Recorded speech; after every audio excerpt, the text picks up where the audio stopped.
This is Secrets to Win Big, your roadmap to sustained growth. Brought to you by Arjun Sen, founder and CEO of Zen Mango, top brand growth driver, and a former Fortune 500 executive who has been called one of the most marketing intelligent minds in the business. Find him at zenmango.com. And now, here's your host, Arjun Sen. Welcome to Secrets to Win Big with Arjun Sen. This is Arjun. And this particular podcast, I've really been excited about because many a time I talk to leaders who talk about what they have accomplished, how they have done that, which is very fascinating. Then once every 20 podcasts, I meet this future leader who puts me in this incredible position to see how leaders evolve in their journey. And those are fascinating conversations. And today, in that spirit, it's truly a pleasure and an honor to invite my VIP guest, Divya Shukla. Divya Shukla is the student of Carnegie Vanguard High School, class of 2022, which means right after this podcast airs, she would be going to one of the top colleges. I think colleges will be fighting to get her, and you'll know very soon why I say that. In the first 17 years of her life, she has made an impact in the lives of others that make her an emerging leader of tomorrow. Here's a very simple example. She had some severe eye challenges while growing up. I'm not going into details because it's personal and confidential, but what I really loved about was instead of just finding a solution for herself with the help of her cool parents, she worked with the University of Houston Optometry research in a role that is offered primarily to graduate students, and published articles about the success. And articles she has published, and this is the part where these are quite a few high syllable words which I can't enunciate properly, but I'll try. Behavioral measures in myopic and non-myopic high. What impressed me is when I looked at this young leader's accomplishments, quite a few number of times, she does not stop at finding a solution for herself, but she always goes above and beyond to make an impact in the lives of others around her. So with that, I can't hide my excitement anymore. Divya Shukla, welcome to Secrets to Win Big. Thank you for that amazing introduction, Arjun Kaku. Absolutely. I'm very excited to be on this podcast today. I'm so excited to share my story and learn more. And if anybody are wondering what Kaku means an uncle, and this kiddo calls me an uncle. I'm very fortunate to have a niece as cool as Divya. So Divya, I want to focus my conversation on how you think and how you make an impact in the life of others. Okay. Let us start with the simple eye story. Okay. How did you find a solution at the highest level and then contribute as a high school student competing with graduate students? Wow. I was just the average toddler who went to elementary school. I had an idyllic childhood. I was equipped as everyone else to succeed. Sure, I recall having blurry vision, but it was like a routine screen, like the eye checkups that you do in your elementary school, that I realized that I was actually severely myopic. And then at that time I was only 4, but I became intrigued at how not only my issues, like I wondered like if other students my age were also having the same issues.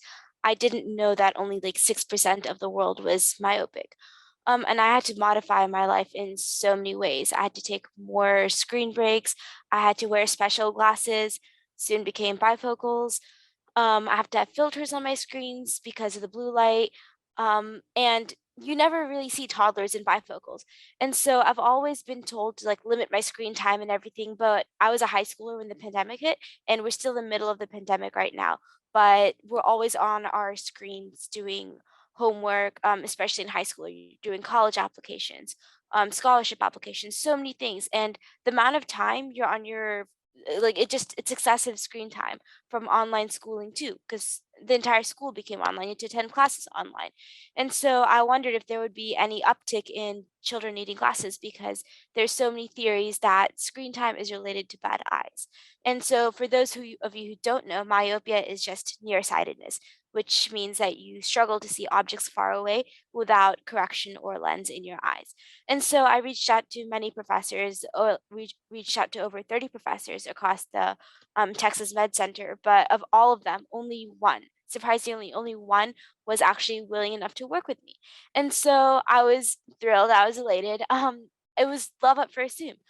Dr. Lisa Austrian from the University of Houston mentored me through the research process of writing and collecting data.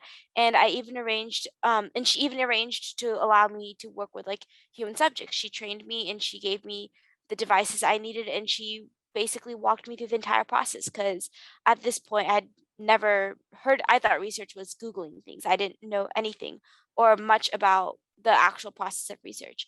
And so this primary research was really about studying the effects of the pandemic on high schoolers and seeing if the different behaviors like screen time, sleep time, outdoor time, light exposure, all of that stuff impacts the eye.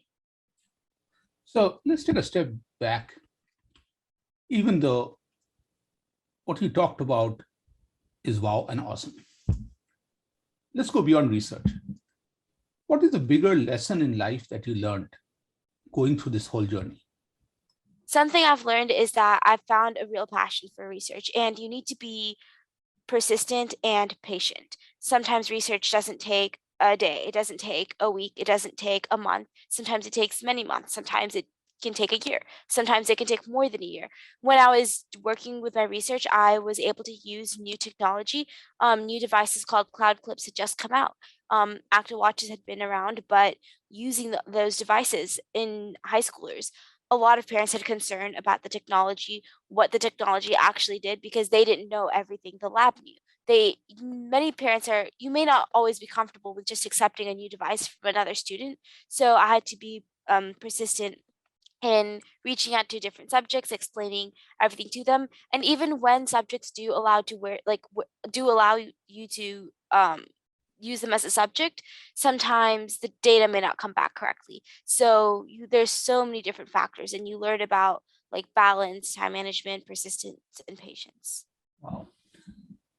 And persistence and patience are sometimes the two opposite sides of a coin. Like sometimes as we try to be persistent, we can become impatient. And and I really love the fact how you talked about it. Now let me also push one more thing here is, as a high school student, as you're working in the world with real faculty at a highest level, were you afraid? I was very intimidated at first. And what You do you don't do about it? often What do hear you do when you get afraid? You don't often hear a high schooler walking into a lab with PhD professors and graduate students.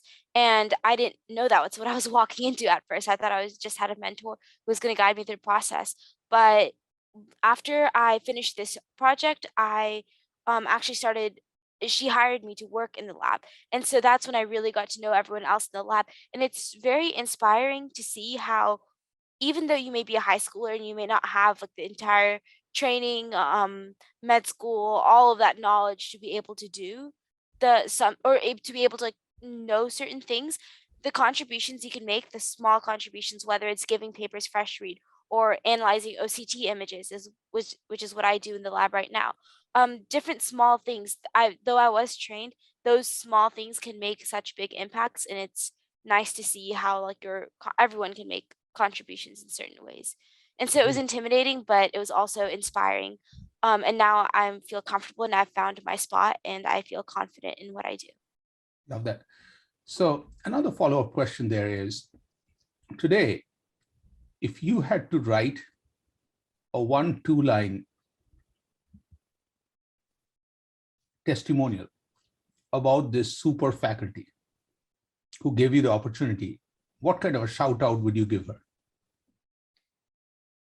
I would, she's absolutely amazing and has inspired me and given me so many opportunities that I would not have known that even existed. She helped me become city certified for biomedical researchers in human subjects. I didn't even know that I needed certification to do that. I had never heard of OCT images. I learned so much about technology from different parts of the world. So you were CT She's certified at what age? 16. Wow. So finally, so when you become a faculty, how will this experience change your world when you meet a younger Divya? Working with her has definitely like shaped my career path because I've now like found my passion. Like this is what I want to do.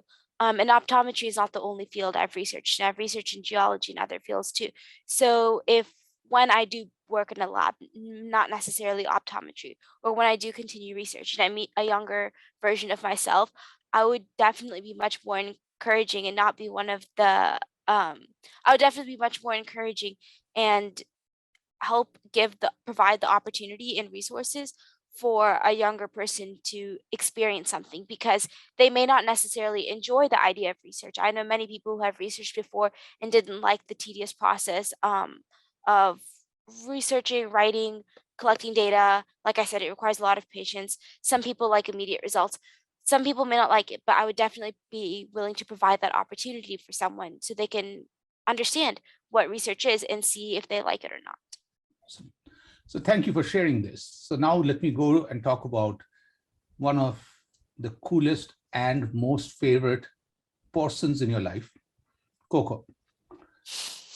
I love that smile the moment I talked about Coco. So share with us a little bit about how Coco came in your life, but how you didn't stop there and you became an advocate to your friends about adopting pets. Yeah, I love dogs now, but I did not like them when I was younger. I would always think that animals are just unpredictable. I was scared of getting bitten, infected, or even like sick because they carry a lot of germs. I would not understand dog language. To me, I like when I was younger, a bark or anything would mean aggression. But to me right now that means like joy and like happiness in a dog.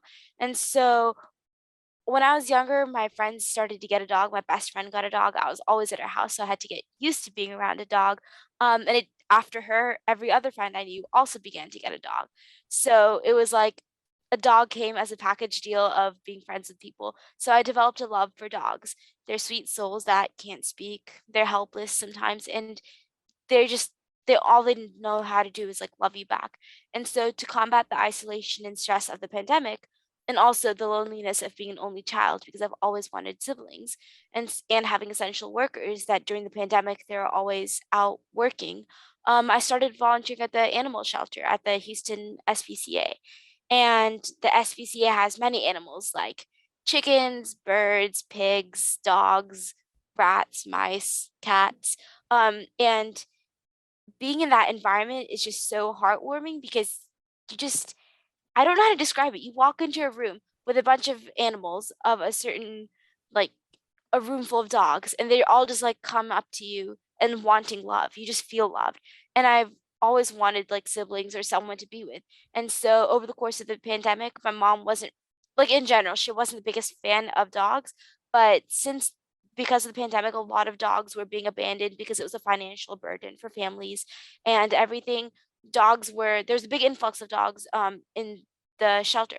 And so my mom went out of town for a work trip and it was just me and my dad at home and we decided to go to the shelter and adopt one. I didn't go in with the intention of adopting one. I just went to go look but I came home with a dog and I named him Coco. He's a Schnauzer and Westie mix and I love my Wowzer. Um, my wowzer wows me all the time, and I love to say that to people. But I got the dog. He's like my emotional support. And something I realized about having a dog is that it teaches you so much more than just, being an emotional support. It teaches you responsibility because you have to remember to put the food out, walk the dog, vet visits, medication. You need time management because you need to make time for the walks, the vet visits, all of your other commitments, really. You learn about cleanliness because you have to put things up immediately after you use them to prevent the dog from getting in. Like you can't leave food out on the counter, they'll climb up. You can't leave your bookshelf open, they'll get in. Most importantly, I've learned that you need to understand and give a voice to those who don't have one.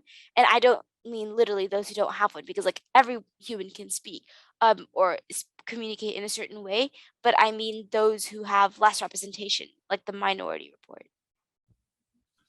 Uh, so now let's talk about, take it to a different direction. You have incredibly supportive parents, but other than them, anybody else in your life who has had a big impact in being a role model in your life? Yes. I would say that there's a show called Homeland, and I feel like a lot of people are familiar with it, but for those who are not familiar with it, it's a show that has people from the CIA, obviously fictional characters, not actual CIA, Central Intelligence Agency officers, but they have members of the CIA, GRU from the Russian intelligence, different parts of the world, and it talks about this big conflict across the world. It's a very good show. It's a thriller show for those who like thrillers, but my favorite person like in the show is someone who's like really inspired me. There are characters. It's Carrie Matheson, who is the main character, but she's played by Claire Danes. So I would say the fictional character Carrie Matheson, her behavior and Homeland is something that really inspires me. I love her passion for what she does, and despite having bipolar disorder, the character, and having to take like so many lithium supplements to help her, she finds ways to get the job done. And something about her that I've noticed that I love and I think is so creative. I love her creative mind, but she's not the best at staying out of trouble, but she's amazing at getting out of trouble. And I think that's so cool because not that I like getting in trouble and stuff, but her creativity and the way she plans things out is just inspirational and like initiates thoughts in your mind that make you think much more broader than you would otherwise in certain situations. And so I share a passion of investigation and solving mysteries with Carrie. And so her mission in the show is to like defend the United States in foreign affairs and retrieve data by going undercover and solving missions and investigations that she's put to do. Me, I love to work on I would love to work for a law enforcement agency one day. And I think research in itself is a mystery. And as mentioned before, that's a big part of my life too. Love that. So here's the scoop. Is the show coming back or is it over? It's over, and I'm so sad about it. I don't want to spoil the show for anybody, but if you haven't seen it, it's so good. It's so good. And so my wife Chitra and myself, we love the show and we have been hoping Yes. that season 12 comes back. So we'll see. Yes. Okay. So now, these are fascinating conversations, but now if you pause for a second, Divya, what's ahead? So how do you see future, the book opening up in front of you? What are big goals? And how will you handle this big transition into the world where you will be an undergrad and then a grad student and making an impact? Yeah, through college, I really hope to continue researching. Like I mentioned earlier, that I have researched in geology before. I just went to the International American Geophysical Union Research Conference in New Orleans this past December, and it was so inspiring to see. When you think about geology, you think about rocks, but I didn't ever think, well, now I know, but I didn't think it related to NASA. NASA was there, Google was there, they were coding. There were so many different aspects of like different careers. So through college, like in the future, I definitely want to continue researching. I look forward to my publications. I find biomedical engineering, but I would like to major in biomedical engineering in college, but I don't know. But I'm always open to like different career paths too. Like I mentioned, I'm interested in law enforcement. So I find biomedical solutions employing technology, mobile apps. I'd like to create a nonprofit and where I could help make mobile healthcare units and in some way impact the less fortunate, whether it's like research, clinical practice, creating maybe an invention or technology, different pathways. I think biomedical engineering is my pathway to medicine, and I hope to use that to inspire, educate, and impact the less fortunate and youngers. Thank you. So one of the words you used a lot is the word research. Okay. You also educated us that research is not just Google, going to Google and typing the word Right. with some correct spellings and figuring out what Google spits back.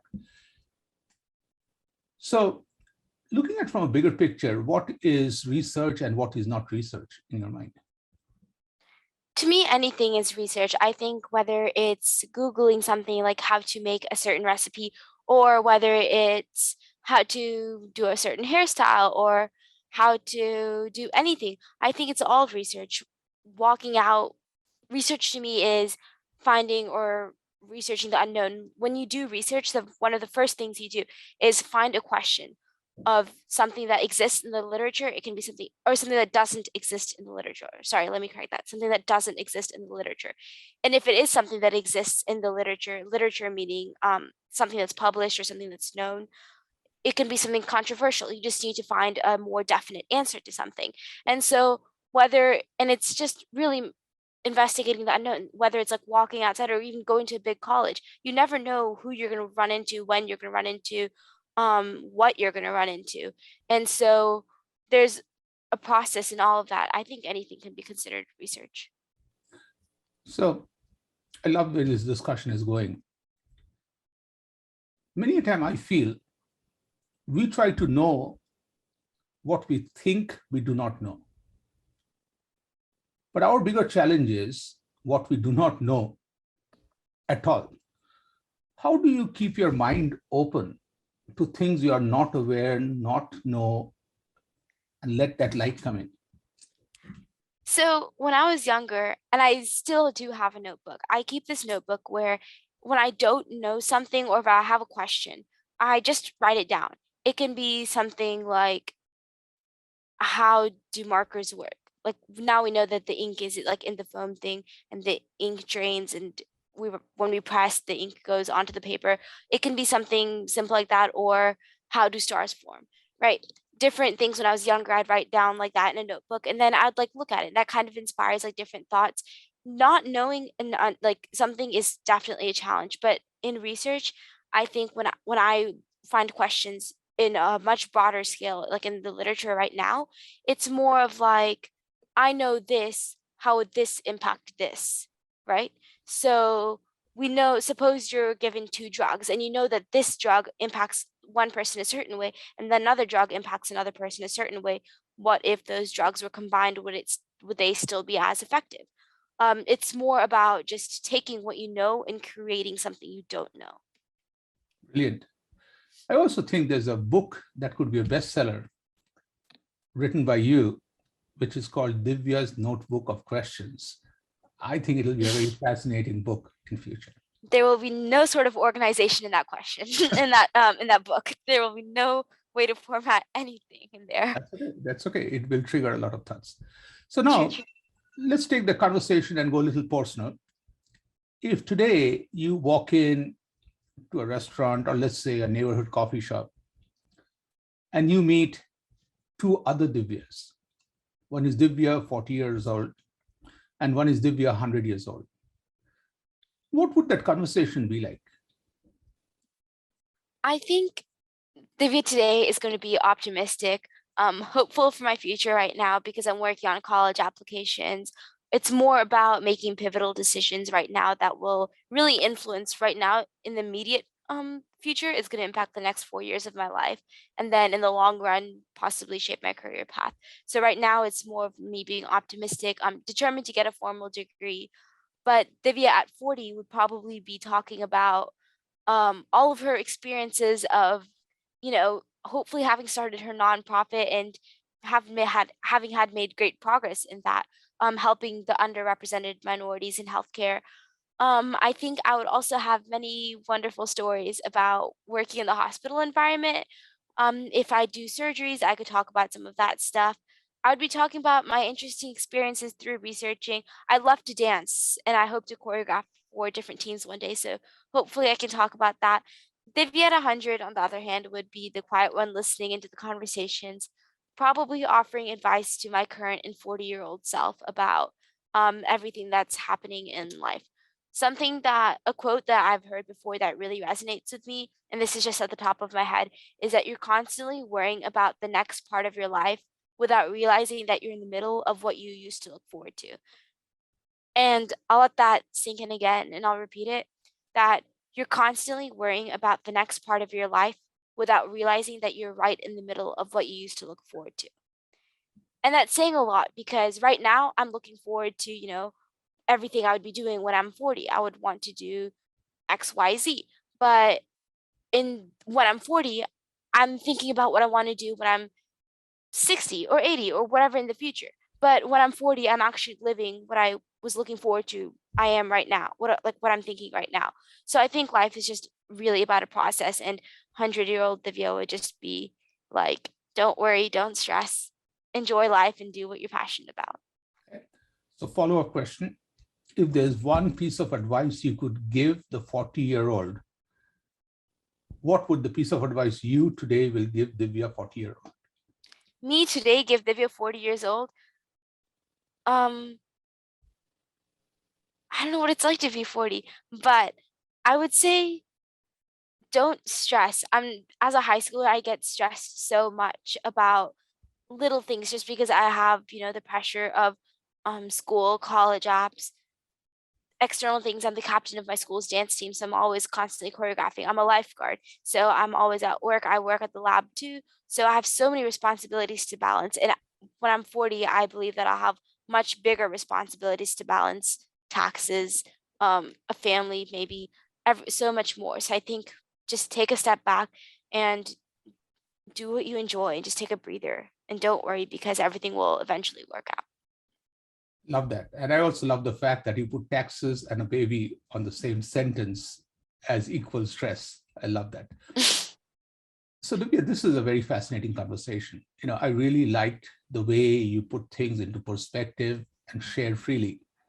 Is there anything that we haven't talked about that you want to share, or is there any questions you have for me? Because it's only fair I give you the opportunity because you have answered every question I've asked you. Arjun, Coco, meeting you has been like so influential in my life. I remember that I was struggling in college, when I first started college apps, I was like, what do I write about? Because I didn't know what to pull from for my life. But you taught me, you've inspired me in so many ways and given me the confidence to actually own up to who I am. Like you've not only been a role model, but you've also been such a big mentor in my life. So I was wondering, when can I interview you on your little podcast series? Or if I'm allowed to. Anytime you want to. Anytime you want to, it would be an honor and a pleasure. And just make sure that ask me not tough questions because not everybody can be at the level of Divya. Oh, that's very nice of you to say that. But yes. So this has been a very fascinating conversation. And I have to be honest that I was very surprised with this conversation because I was expecting the conversation to go more details into processes, how Divya operates. She didn't disappoint. Like, there's a lot of it. Of course, on top of it is the enthusiasm. But towards the end, all of a sudden, that surprised the heck out of me was I felt I'm talking to my grandma. The level of wisdom I got, especially when she talked about, and I want you to repeat the quote because I'll butcher the quote totally about when you talked about, and the quote is? You're constantly working about you're constantly like worrying about the next part of your life without realizing that you're right in the middle of what you used to look forward to. And hearing it 3 times was important for me because I really feel that that is the level of wisdom that exists. I would have never found that wisdom if I didn't invite this future leader on my podcast. It's not my original quote. I don't know who it's from. That's why I was like, that's what I mentioned earlier. Like, I don't remember where I got this from, but I've heard this quote and it's something that resonates. I heard it from you and I just am grateful that you brought that to my life. So thank you. Truly appreciate that. So on behalf of all your fans, wish you the very best. Stay calm. Incredible things will happen. And the right university at the right time will appreciate that they are sending an invite to you to join, and it'll happen soon. So let's keep our fingers crossed that it happens sooner, and wish you the very best. And Divya, this has been a true pleasure. Thank you again. Thank you so much for inviting me on to here. It's been a great honor and pleasure. You've been listening to Secrets to Win Big with Arjun Sen, founder and CEO of Zen Mango, top brand growth driver, and a former Fortune 500 executive who has been called one of the most marketing intelligent minds in the business. To learn more, visit www.zenmango.com. Share this podcast with your friends and subscribe wherever you like to listen to podcasts.